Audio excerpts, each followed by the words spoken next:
నమస్కారం అండి. నా పేరు డాక్టర్ సువజ్ల, జీవా ఫర్టిలిటీ సెంటర్స్ లో సైంటిఫిక్ డైరెక్టర్ ని. ఫెలోపియన్ ట్యూబ్స్ చాలా ఇంపార్టెంట్ భాగం మీ రీప్రొడక్టివ్ స్ట్రక్చర్ వి. అంటే గర్భసంచికి ఇటు అటు ఈ ట్యూబ్స్ లాంటివి కనెక్టెడ్ ఉంటాయి అన్నమాట. కనెక్షన్స్ అయితే ట్యూబ్స్ లాంటివే, కానీ అదర్ సైడ్ అంటే ఈ గర్భసంచికి కనెక్టెడ్ లేని సైడ్ ఓపెన్ అవుతే అండాశయాల మీద. సో ఈ ఓపెన్ అయిన భాగం ఫింగర్ లైక్ ప్రొజెక్షన్స్ ఉంటాయి, అంటే వేల్ లాంటివి ఉంటాయి. అండాశయాల నుంచి అండం విడుదలైనప్పుడు ఈ వేలు ఉన్నాయే ఈ ట్యూబ్ కి ఇటువైపు, అవి అండంని అట్రాక్ట్ చేస్తాయి. సో ఈ అండం ఈ ట్యూబ్స్ లోకి వెళ్తుంది అనమాట. ట్యూబ్ లోపల జుట్టు లాగా అంటే హెయిర్ లైక్ ప్రొజెక్షన్స్ ఉంటాయి, మైక్రోవిలై అంటారు. చిన్న చిన్న హెయిర్ లాంటివి ఉంటాయి అనమాట. ఈ హెయిర్ లైక్ ప్రొజెక్షన్స్ కదులుతా ఉంటాయి.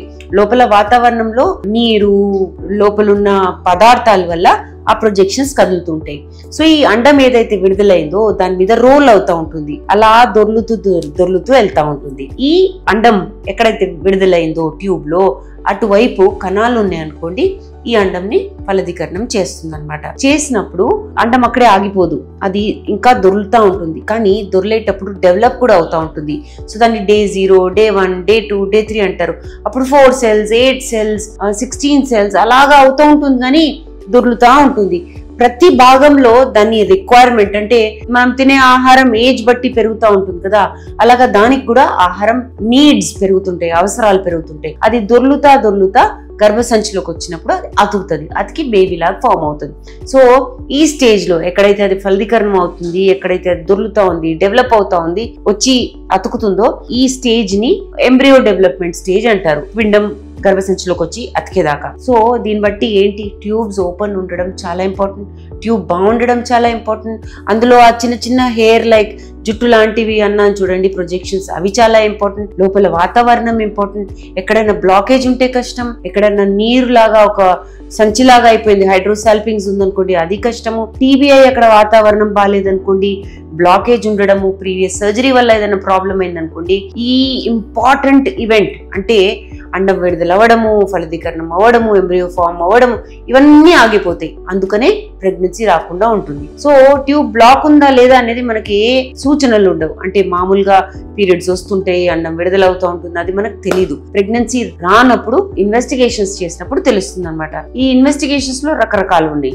సలైన్ సాల్పింగోగ్రామ్, హిస్ట్రోసాల్పింగోగ్రామ్ అనేది ఉంటుంది, HSG. ఇందులో ఏం చేస్తారంటే ఒక డై మీ యూట్రస్ లోకి, గర్భసంచిలోకి వేస్తారు. ఈ డై ఇటువైపు అటువైపు వస్తే 2 ట్యూబ్స్ ఓపెన్ ఉన్నట్టు, అంటే ట్యూబ్ కనెక్టెడ్ కదా గర్భసంచికి.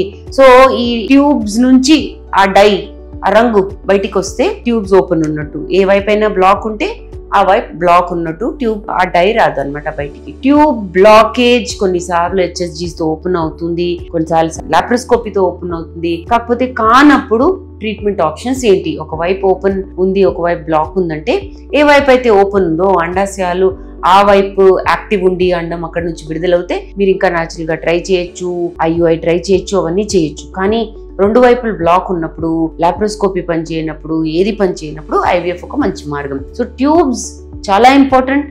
న్యాచురల్ గా ప్రెగ్నెన్సీ రావాలంటే ఉట్టి అండాశయాల్ని చూడకూడదు, గర్భసంచిని చూడకూడదు, హార్మోన్స్ కాదు, ఇవన్నిటితో పాటు మోస్ట్ ఇంపార్టెంట్ ట్యూబ్స్ కూడా ఉంటాయి. ఈ 4 పార్ట్స్ ఏంటి, మీ హార్మోన్స్ బాగుండాలి, మీ అండం సరిగా విడుదలవ్వాలి, ట్యూబ్స్ బాగుండాలి, గర్భసంచి బాగుండాలి, అఫ్ కోర్స్ 5వది కణాలు బాగుండాలి. ఈ 5 ఇంపార్టెంట్ విషయాలు బాగుంటే ప్రెగ్నెన్సీ రావడానికి ఈజీగా ఉంటుంది. దీని గురించి లేకపోతే ట్యూబ్స్ బ్లాక్ ఉన్నాయి ట్రీట్మెంట్ ఆప్షన్స్ గురించి కనుక్కోవాలంటే తప్పకుండా జీవా ఫర్టిలిటీ సెంటర్స్ కి వచ్చేయండి.